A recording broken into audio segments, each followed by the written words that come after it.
The king of television, Paul Goebel, joins us now, kingoftv.com. Paul, how's it going? Good morning. It's going pretty good. We have both not watched the finale of True Detective. It is sitting right now on our respective DVR queues. So if you were tuning in for Paul Goebel's final verdict on True Detective, we're going to have to push that back to another time because neither one of us have watched it, and we're not going to talk about it. But I stuck with it from beginning to end. I watched every episode, so far. So I'm going to definitely watch the finale. A 90-minute finale. I've avoided the hashtags on social media. I've stayed away from it intentionally, so I can try to enjoy the experience. Yeah, absolutely. I mean, it's been a rough season, but fans of the show have stuck with it. But I definitely what little intensity there is in this season, I want to preserve it. We don't want Paul and I have suffered enough. We don't want it spoiled. Let us have this, people. Exactly. What do you think of the Jon Stewart goodbye? It seems to have a good tone to it, and was a nice wrap-up week for him. Yeah, it was definitely the last episode was nice. It was good to see.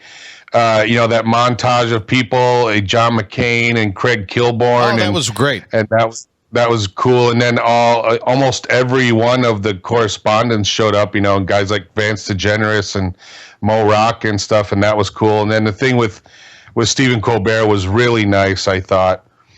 It was a good send-off. It was nice because it wasn't too self-serving. But it did just recognize what Jon Stewart has done at least for television.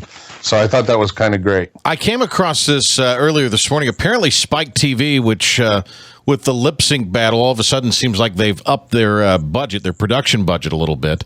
Spike TV is airing a documentary tonight at 9 on Chris Farley. And it's going to have, of course, David Spade, but countless other SNL alums and other people that worked with him.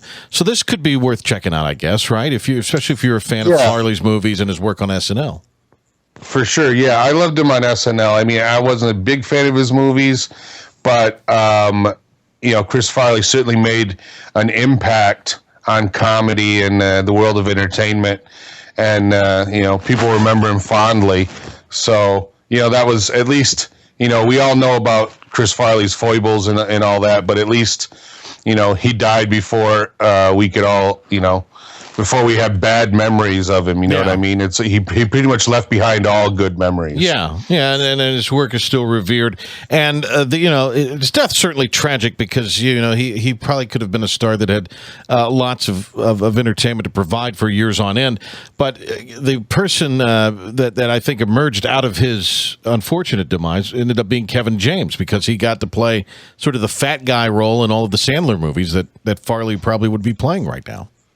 Yeah, he was a little different, in terms of just their style of comedy. Kevin James is a stand-up, Chris Farley not so much. So, but still, you're right.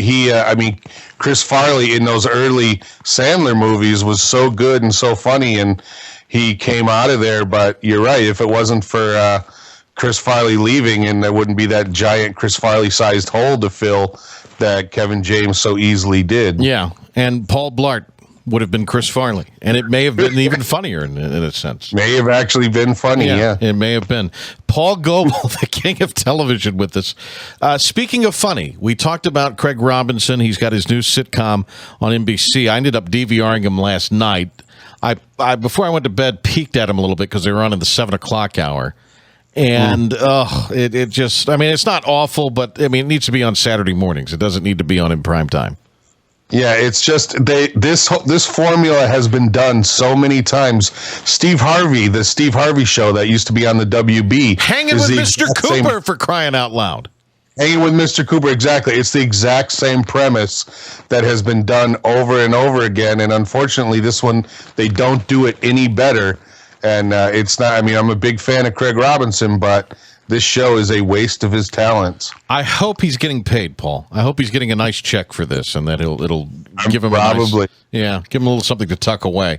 Okay, so we're a couple of weeks away from the always exciting, highly thought of Paul Goebel previews the new shows of the fall TV preview of the King of Television. We're not quite there yet, so I wanted to ask you today, what are the show or shows that you think that you would suggest, because we are in a little bit of a dead period here, stuff that is premiered this summer or returned this summer is sort of airing out its final stretches here.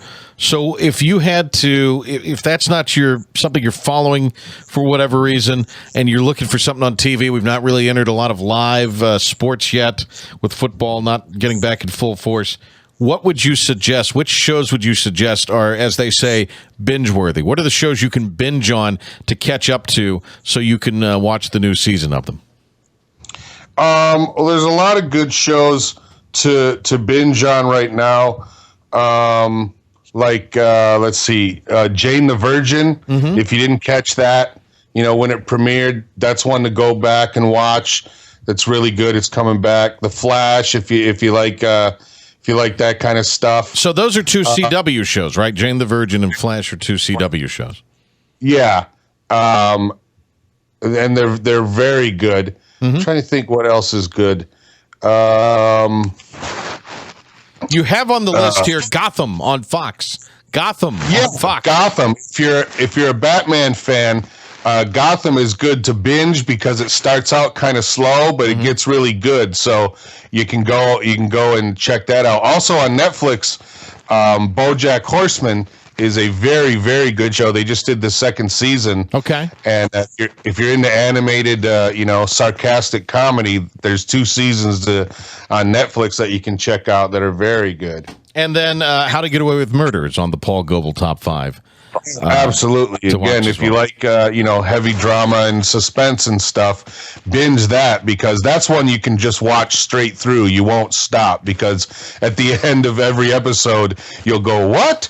Oh my God!" And then you have to watch the next one. Yeah, and that's a perfect binger, and then you can be ready for the next season. So there they are, the top 5 Paul Goebel binge watch shows for your summer to wrap up and get ready for the season ahead, which we will preview in just a matter of weeks with Paul. Also, Paul, I just wanted to make mention. I mentioned CW. Fool Us, Penn and Teller, that British version they did of it, they aired last summer, prompted a first-run second season this year. And I'm so pleased because I just love watching it. I mean, that's great escapism television without feeling all nasty and dirty after watching it, because it's really just a fantastic little show. And I mean, Penn Jillette, by the way, has lost over 100 pounds by dieting. He looks fantastic. It's a little jarring to see him at first, but once you get used to it, he looks great. Yeah, I saw a picture that somebody posted of him and Gilbert Gottfried, and he's so tall and Gilbert's so short, but I was like, wait a minute, is that really Penn Jillette? He's so thin now. He looks amazing. But yeah, it's a great show. I mean, it's just magicians doing magic tricks, and Penn and Teller trying to figure out how it works. And it's kind of fun because sometimes they figure it out, but they don't want to ruin it. And so they don't, just say how it works. Yeah. Sometimes they're fooled, and it's really fun stuff. It's good, clean fun is what it is. No, it's really good entertainment. It's Monday nights, and it's a nice little escapism on Monday nights on CW if you've had a crummy Monday or whatever. So it's good stuff. Yeah. It's a good way to entertain yourself without watching the Real Housewives. Yeah, exactly. And then at the end of it, Penn and Teller do a trick themselves, and sometimes they explain it, sometimes they don't. So that's really cool. I was really I've been meaning to mention that to you the last few weeks, that I was so happy that kind of returned back in July and is going to be on for a few more weeks, because it's really a fun show to watch.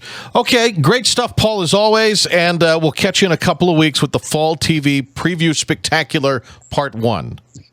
Sounds good. There he is, Paul Goebel. Thanks, buddy. Thanks. The King of Television, Paul Goebel, with us here. Always a treat to talk tube with Paul.